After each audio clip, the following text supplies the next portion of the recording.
Bienvenidos a este canal y a esta serie de conversatorios en torno a lo que está sucediendo con las artes y la cultura en estos tiempos de pandemia de COVID-19. En este caso tenemos el placer de dialogar con Facundo de Almeida en el Día Internacional de los Museos. Estamos nosotros aquí virtualmente en el Museo del MAPI y Facundo está en el Museo Virtual del MAPI. Y estamos inaugurando hoy esta virtualidad de fondos que nos deja, a la que nos deja acceder el Zoom, gracias a Rosana que nos pasó este pique y que nos sigue por las redes y por YouTube. Facundo es licenciado en Relaciones Internacionales, magíster en Gestión Cultural, magíster en Museología, es director del MAPI, docente de Gestión Cultural de la UDELAR, de Gestión del Patrimonio de la Universidad ITELA y de Museología del Instituto Iberoamericano de Museología. Buenas tardes, Facundo, ¿cómo estás? Buenas, ¿cómo va? ¿Cómo Yo estás? aquí encerrado en el MAPI virtual. Divino el MAPI virtual. ¿Nos vas a contar ahora No, cómo viene una esa mezcla movida? entre avatar y no avatar. Estoy con los avatars alrededor. Sí, ya veo, estás rodeado de todo tu staff allí. Ahí va. Contanos cómo ha sido esta transformación en general de los museos, que ya se venía incorporando además el tema de las TIC y la virtualidad, y cómo se vive la transformación desde el MAPI en estos tiempos de pandemia. Bueno, a ver, creo que digamos, la velocidad, por un lado, en plantear el cambio, ¿no? que implicó de un día para el otro tener los museos cerrados, ¿no? Porque no fue algo planificado, sino que de un día para el otro nos encontramos con los edificios de los museos cerrados. Me parece que la velocidad en la reacción tiene mucho que ver con un poco con la mirada que cada museo tenía hacia su proyecto, hacia su propuesta, ¿no? Y digo esto porque leyendo un poco las entrevistas a los directores de los museos más grandes del mundo, eh, me parece que el impacto ha sido mucho mayor en ese tipo de instituciones, ¿no? Las instituciones muy grandes, en las instituciones que habían desarrollado un modelo de museo muy atado a la masividad, ¿no? Me animaría a decir hasta un modelo de negocio muy atado a la masividad. Y al Y turismo también, entonces, ¿no? y claro, y que entonces, bueno, de golpe de un día para el otro se encontraron con esa imposibilidad, digamos, de vender cientos de miles de entradas mensuales o semanales inclusive para visitar los museos, sin digamos, los ingresos de las tiendas, ¿no? Y si uno lee las entrevistas, es curioso, ¿no? Porque más o menos hay un denominador común y todos plantean que lo que hay que hacer a partir de ahora es poner el foco en el público, ¿no? Y, y en realidad para otro tipo de museos, digo, como es el caso del MAPI, y no tiene que ver solo con la escala, ¿no? Yo creo que la escala, por supuesto, tiene que ver, pero también tiene que ver con una cuestión más conceptual, más profunda, además de cómo uno entiende un museo. Entonces yo, para museos como el MAPI, digo, el poner foco en el público es lo que venimos haciendo desde siempre, ¿no? Desde hace muchos años. Entonces, es realmente, para mí, nos digo, muy llamativo encontrarme que de golpe museos que digo, uno admira o que están digamos, en las posiciones de mayor consideración por parte de las personas a nivel mundial, eh, de golpe se encuentren con una realidad que los hace pensar en el público, ¿no? Y este pensar en el público, obviamente, digo, pensar en el público no como una entrada vendida en la taquilla, sino como un vínculo humano, ¿no? Como un vínculo más cercano, como pensar en qué es lo que necesitan, en qué los podemos acompañar, incluso en este momento, digamos, de una situación tan compleja como puede ser el aislamiento social provocado por la pandemia y en algunos países directamente una cuarentena rígida y estricta. En esto de pensar en los públicos, también pensar la perspectiva, ponerse en los zapatos de la audiencia, ¿no? Es esa la nueva perspectiva de los museos. ¿Cómo se hace o qué elementos son tomados en cuenta para recrear virtualmente esta experiencia 3D de ver una obra en vivo y estar en realidad a través de una pantalla, que no es lo mismo? Eso ya lo venimos conversando con otros actores de la cultura, pero ¿cómo se hace en un museo para eso? Claro.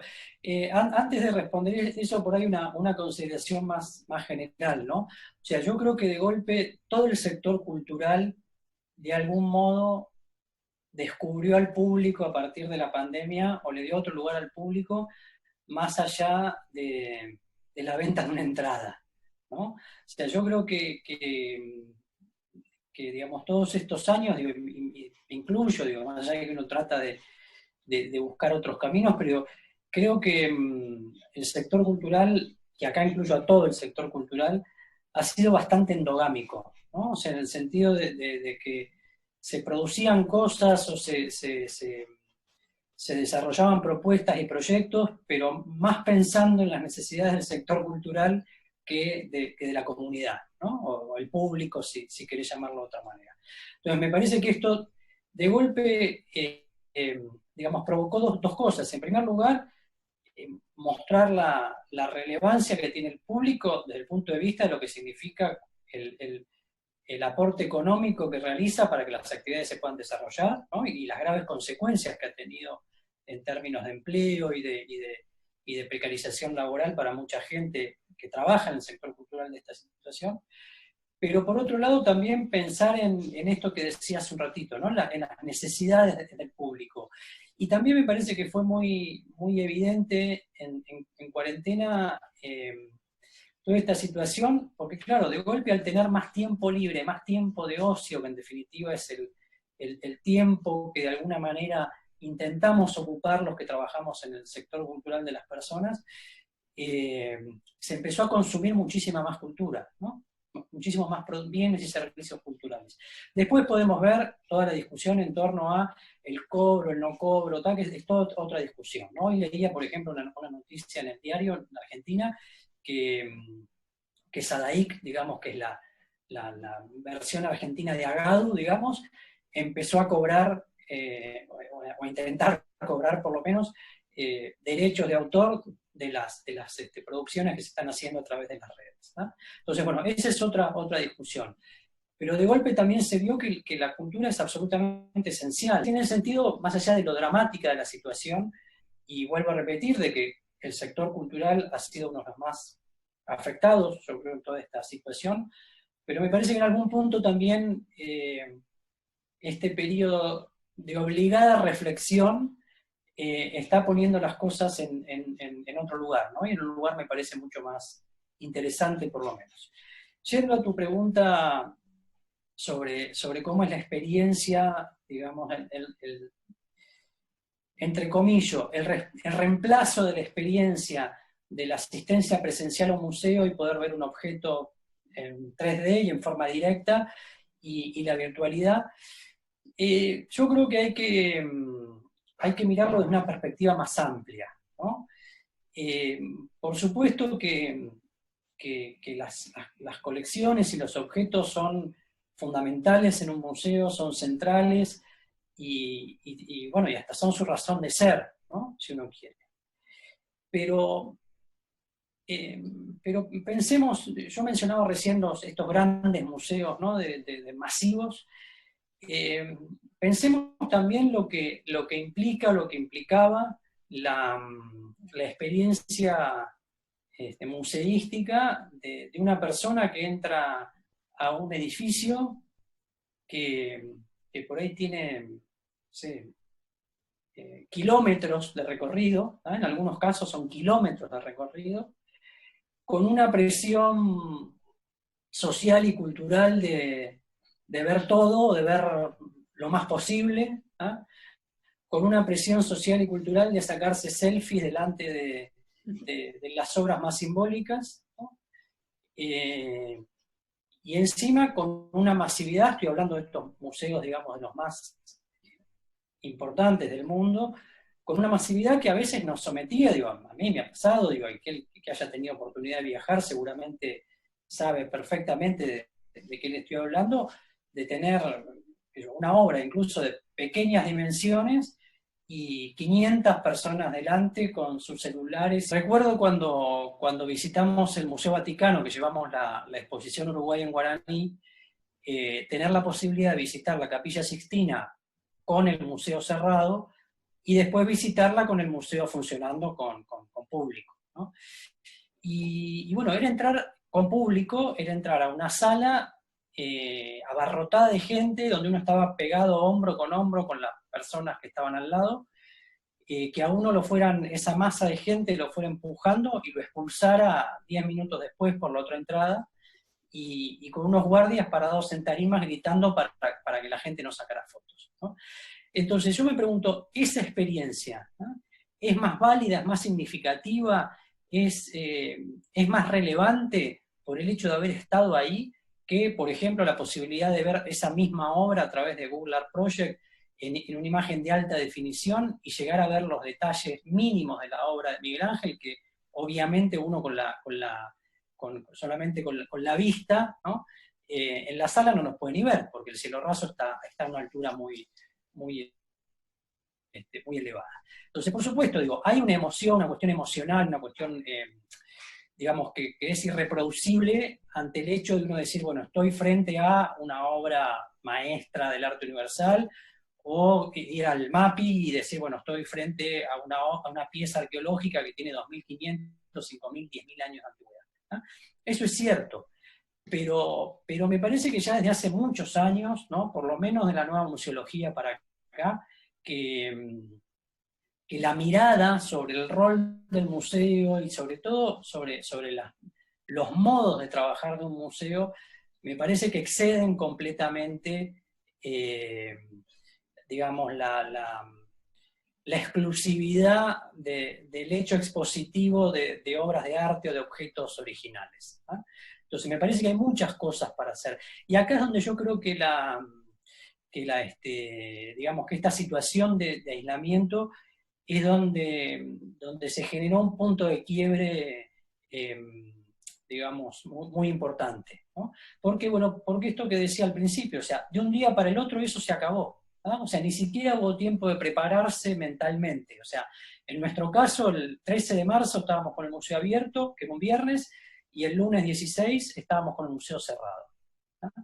Entonces, cuando yo decía al principio que me sorprendía que muchos museos recién ahora se den cuenta que el foco es el público, ¿no?, tiene que ver con esto, ¿no? Digo, con el lugar que ocupa el museo y con el lugar que queremos que el público ocupe en el museo, ¿no?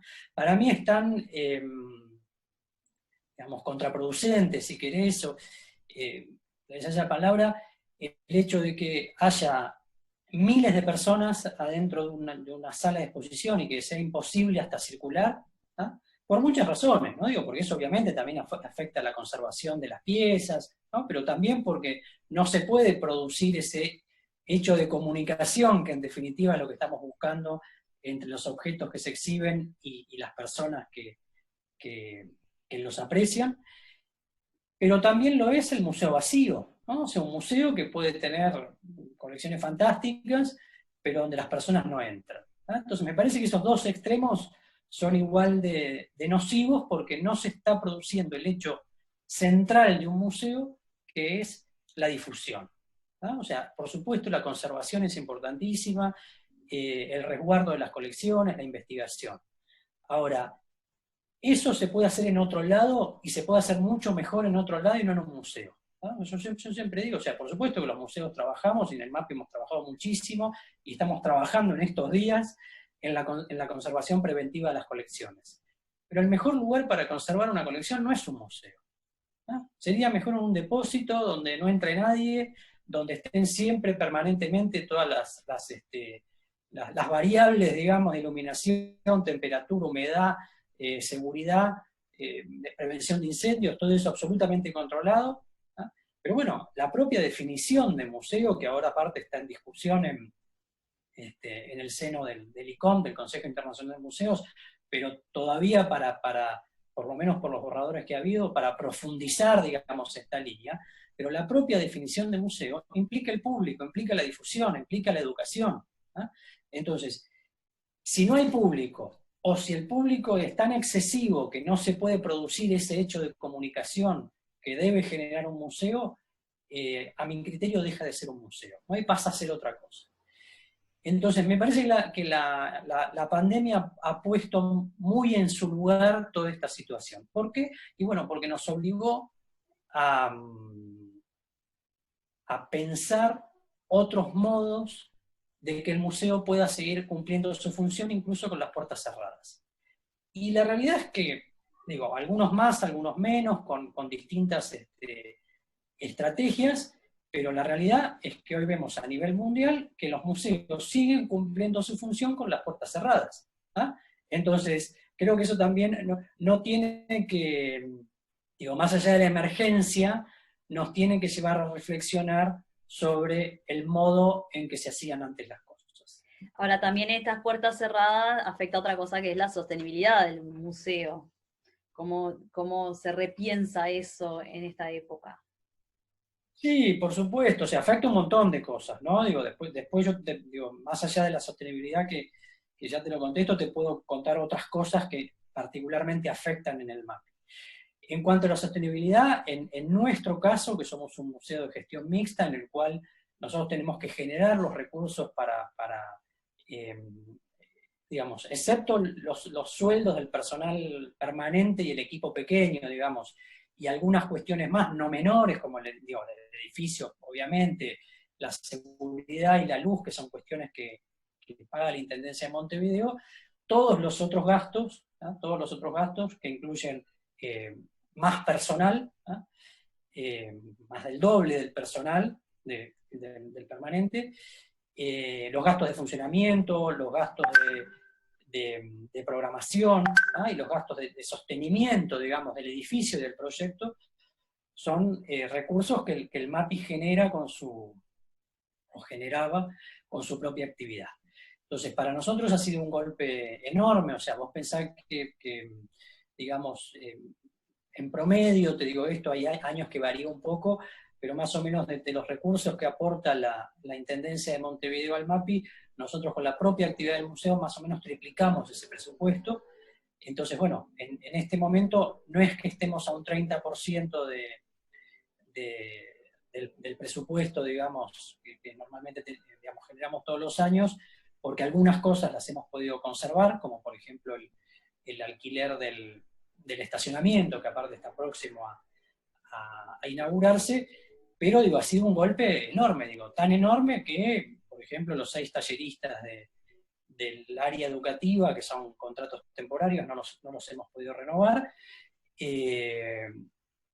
Adicionalmente a una funcionaria hemos tenido que mandarla a seguro de paro, y después, por otro lado, hay tareas, digamos, que no son, digamos, gestionadas en forma directa por la Fundación MAPI o por el museo propiamente dicho, pero también hacen a la actividad del museo, como por ejemplo MAPI Café. Digo, en MAPI Café trabajaban en forma directa 3 personas que tampoco están trabajando en este momento, y después hay mucha cuestión que tiene que ver digamos, con la generación de actividad en forma secundaria, ¿no? O sea, pensar en, qué sé yo, desde la empresa que hace toda la cuestión gráfica, de ploteados y demás, sí, la ferretería que está en la otra cuadra, que somos uno de los principales compradores de productos, ¿no?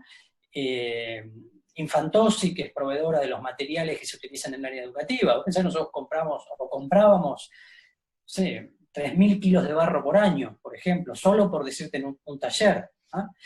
Entonces, hay toda una cadena, digamos.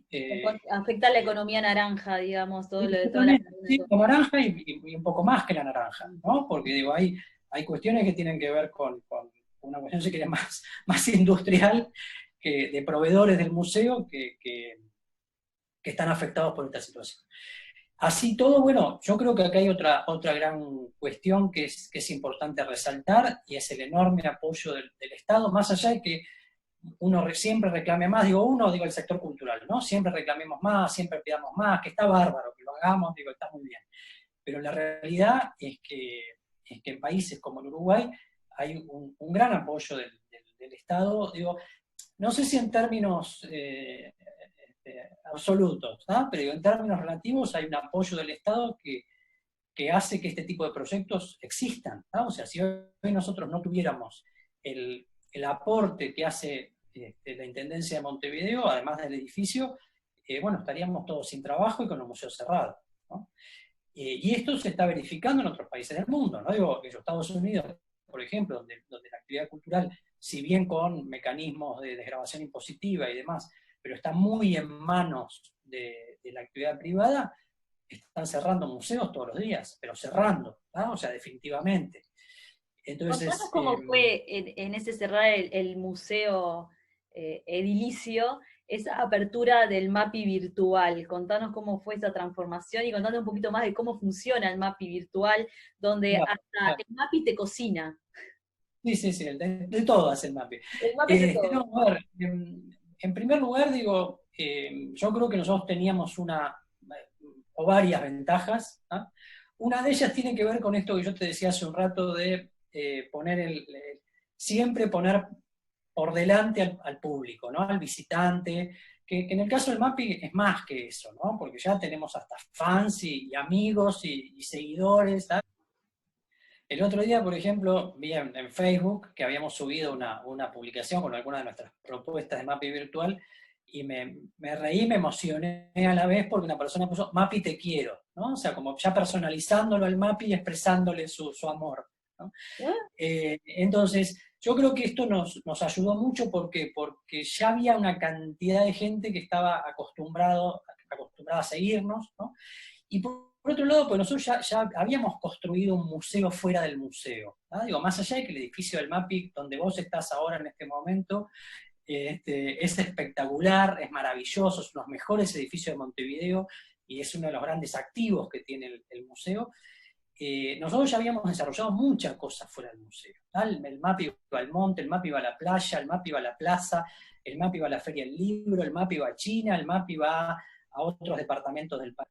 En segundo lugar, nosotros ya teníamos desarrolladas muchas propuestas para la web y para las redes, o sea, tenemos mucha presencia en las redes y en la web. Pero en todo caso acá el desafío, ¿cuál fue la clave por cuál funcionó esto? ¿No? Primero porque lo hicimos muy rápido, ¿no? O sea, en una semana resolvimos por lo menos la parte estructural del proyecto.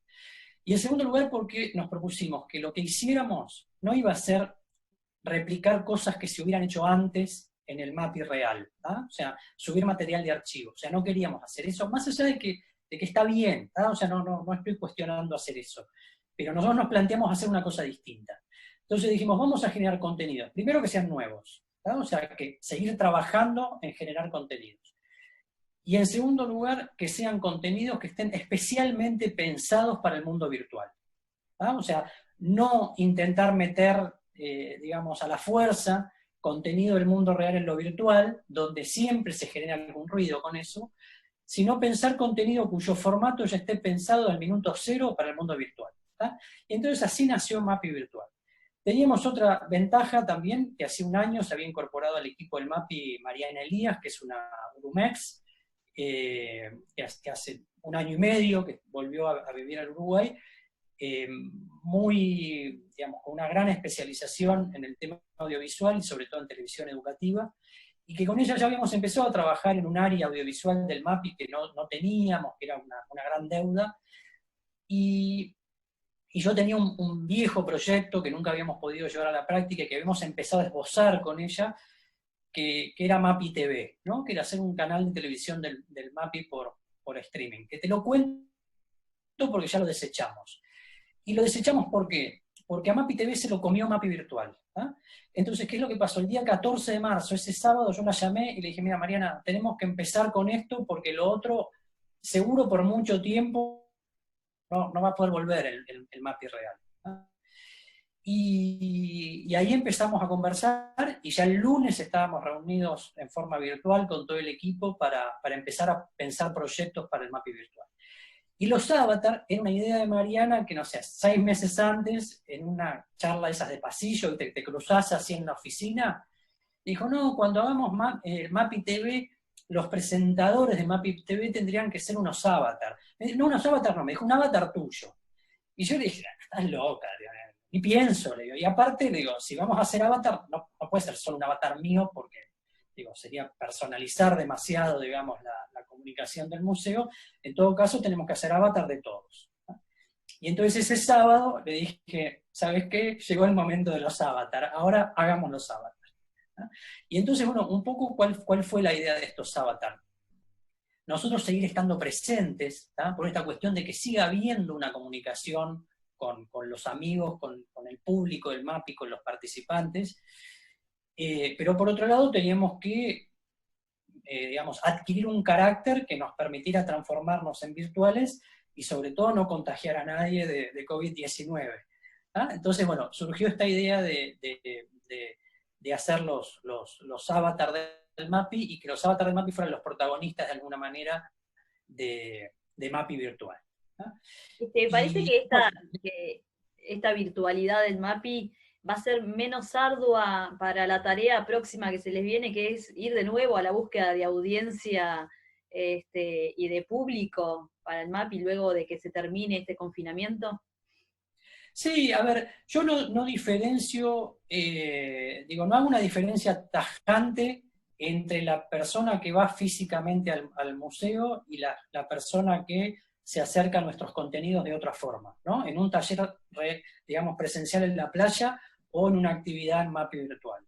¿Por qué? Porque digo, a ver, vuelvo a esa idea original, o sea, nosotros lo que tenemos que hacer es transmitir determinados contenidos, determinados valores, promover la diversidad cultural, promover la sostenibilidad, promover el conocimiento de los indígenas de América, pasados, presentes y futuros.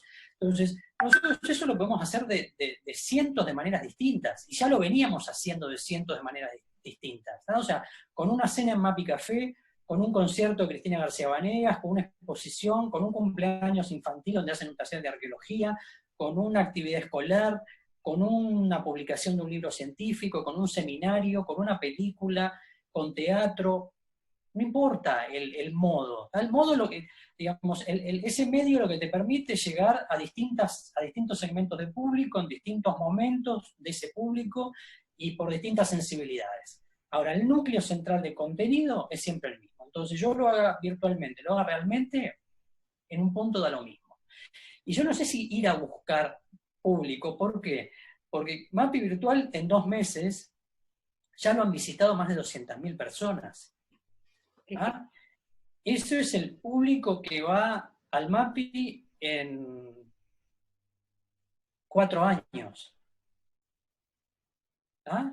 Entonces, ahí es donde yo te digo, la virtualidad nos sirve, más vale que sirve. En realidad, como te decía hace un rato, nosotros veníamos trabajando mucho en la virtualidad, pero esta situación de encierro lo que nos dio es el tiempo suficiente para pensar y trabajar en un modelo que ya teníamos en la cabeza, ¿ah? Por eso también salió tan rápido, y que no va a morir, ¿no? Así como recién te dije, MAPI Virtual se comió a MAPI TV, MAPI Virtual va a seguir conviviendo con el MAPI real, más allá de que la semana que viene nos digan pueden abrir las puertas, ¿ah?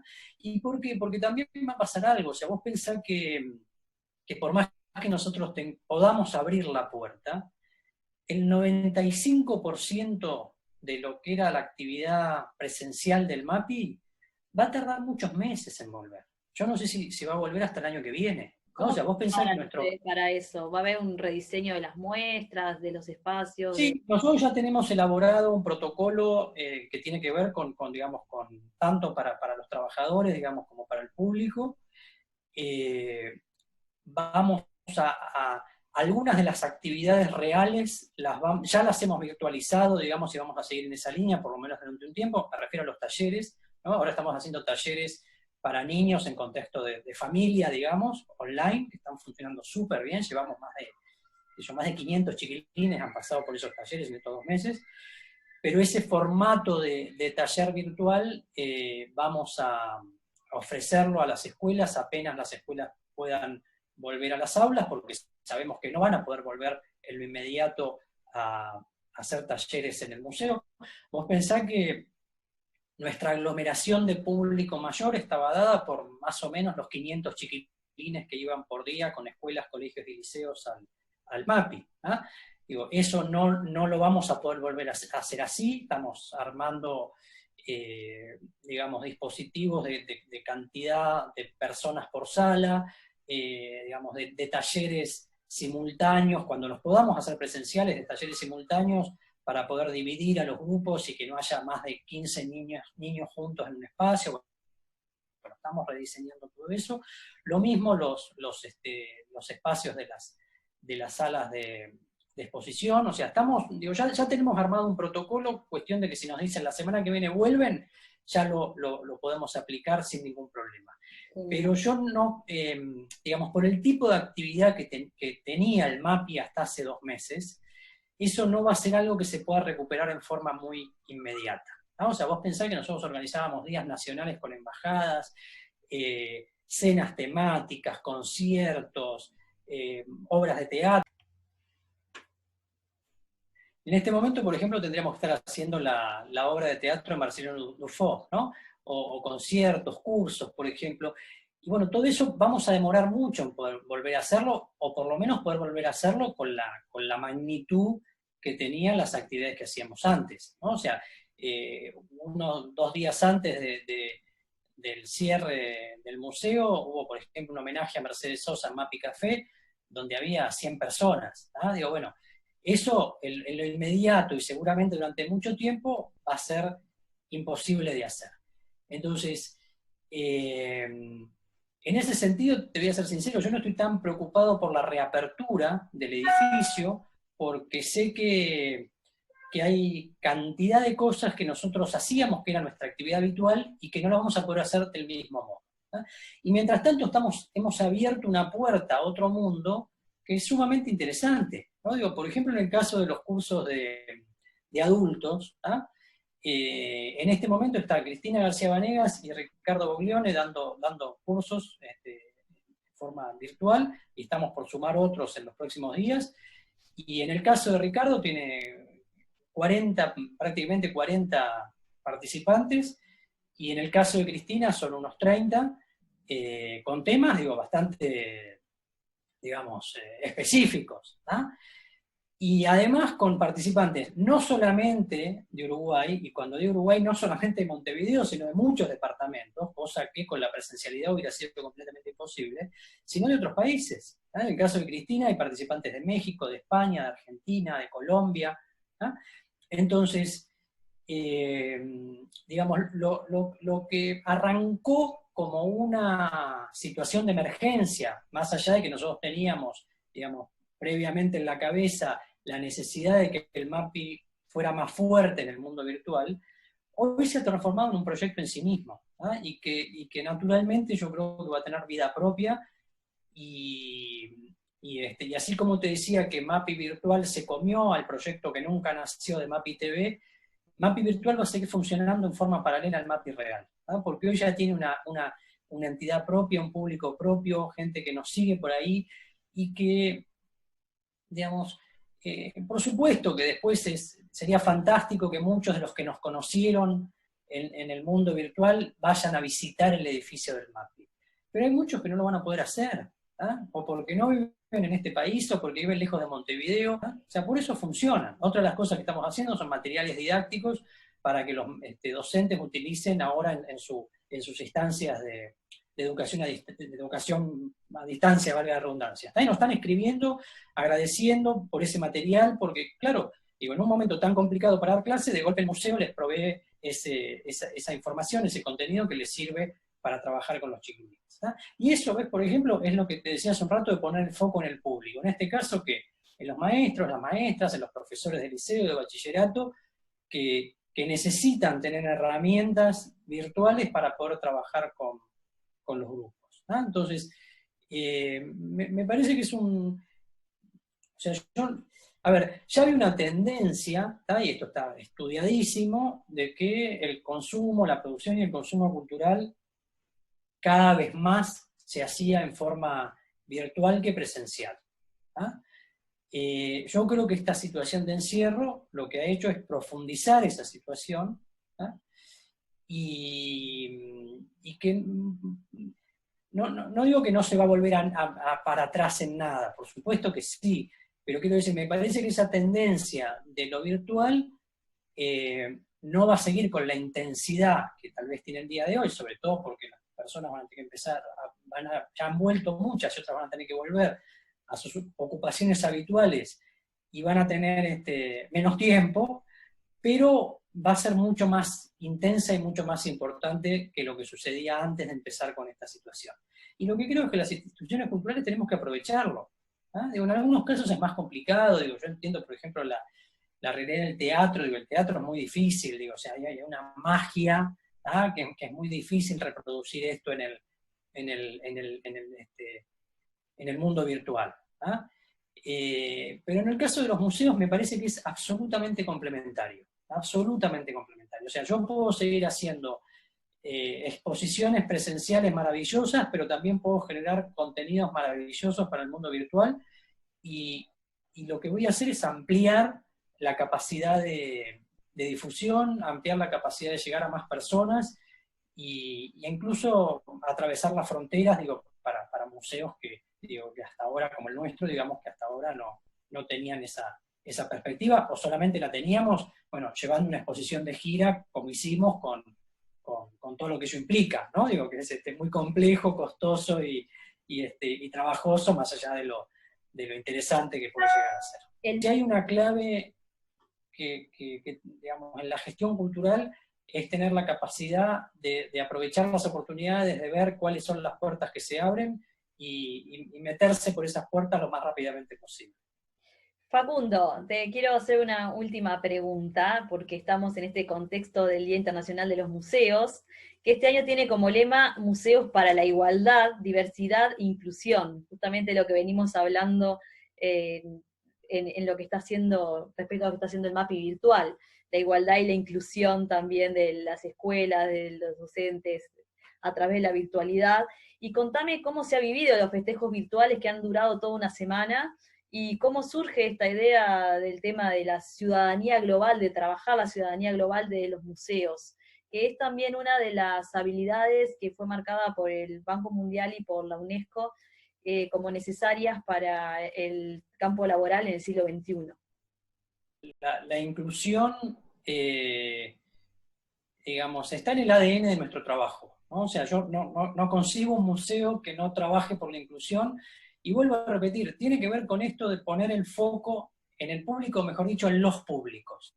Cuando uno entiende que no hay un público, o que simplemente no basta con abrir la puerta del museo y que entre el que quiera, eso no es inclusión, porque van a entrar los que pueden, los que están cerca, los que tienen una formación y un incentivo previo para entrar.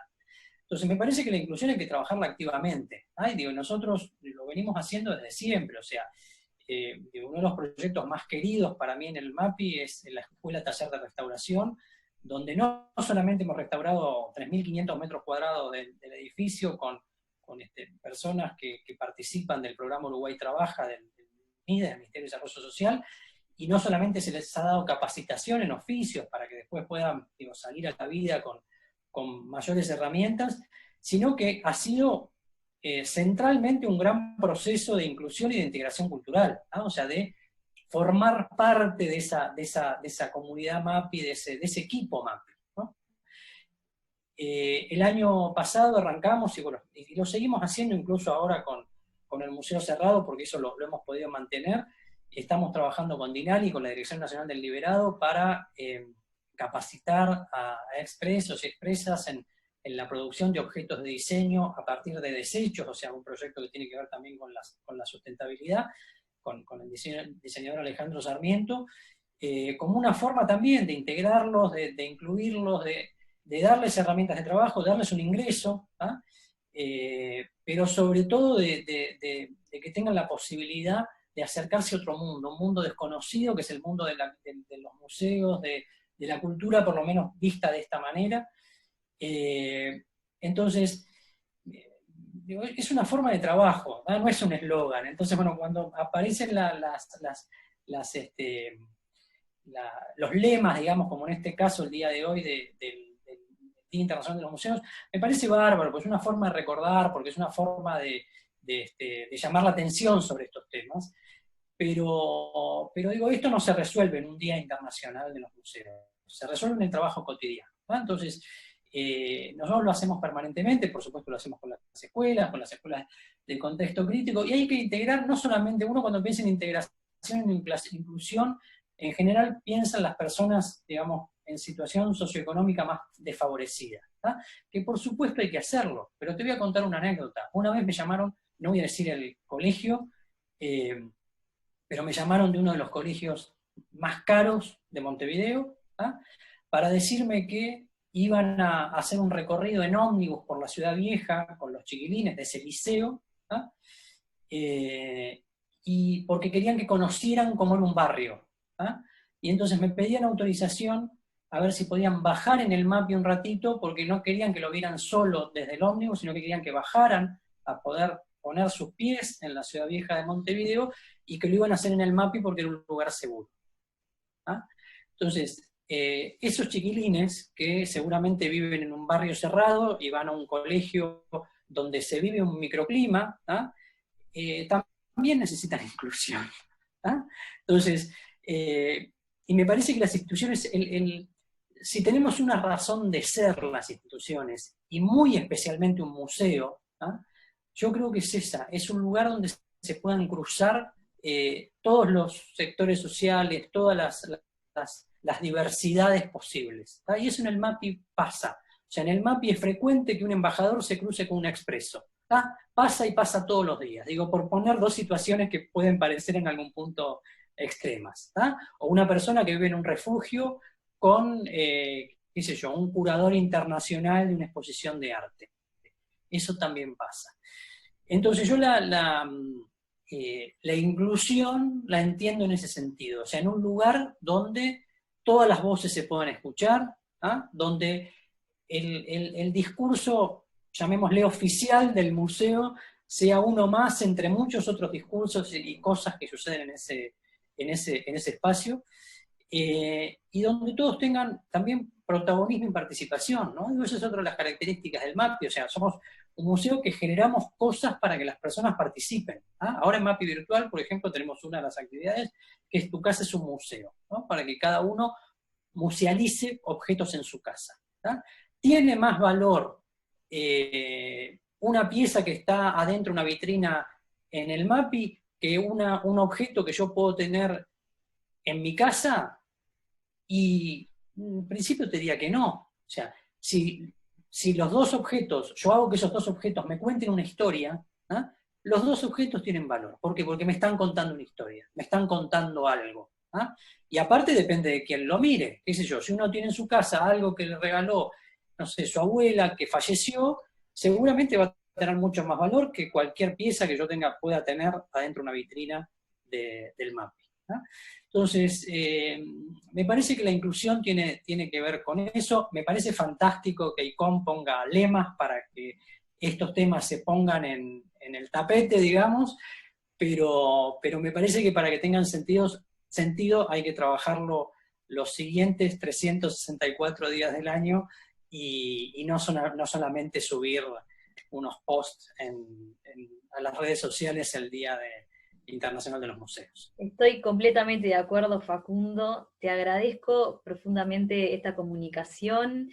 Hemos aprendido un montón sobre museos y sobre la situación actual y sobre cómo se reinventa también desde el punto de vista de la gestión cultural cada día nuestro acercamiento con el público, que son los que tienen, en definitiva, la razón de ser de la gestión cultural es esa, el acercamiento entre el arte y el público.